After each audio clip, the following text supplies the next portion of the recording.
السلام علیکم دوستانو. سپین غر پړانګانو خپله دویمه بریا هم خپله کړه. د سپین غر پړانګانو له کابل بازانو سره په لوبه کې په اسانۍ سره کابل بازانو ته ماتې ورکړه او لومړۍ لوبډله سوه چې په روان لیګ کې دویمه بریا خپلوي. د شپږیزه کرکټ لیګ شپږمه لوبه په کابل کرکټ لوبغالي کې د کابل بازانو او سپین غر پړانګانو لوبډلو ترمنځ ترسره شوه. د لوبې په پیل کې سپین غر د لوبې پچه وګټله او لومړی کابل ته د توپوهنې بلنه ورکړه.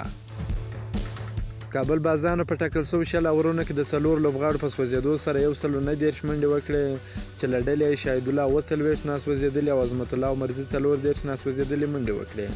رحمان الله ګربز 19، ابراهیم زدران 14، محمد اکرام 6 او مسعود ګربز 14 منډې وکړې.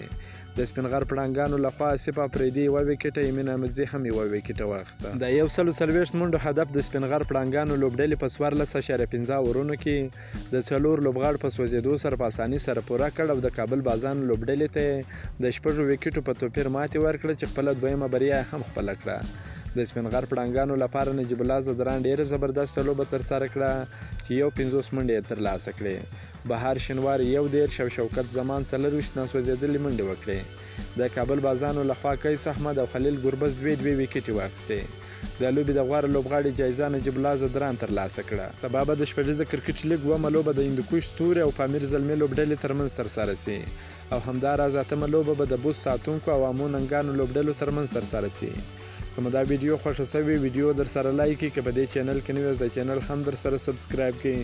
د نور تازه معلوماتو لپاره هم زموږ سره اوسئ. تر بلې ویډیو پورې د الله په امان.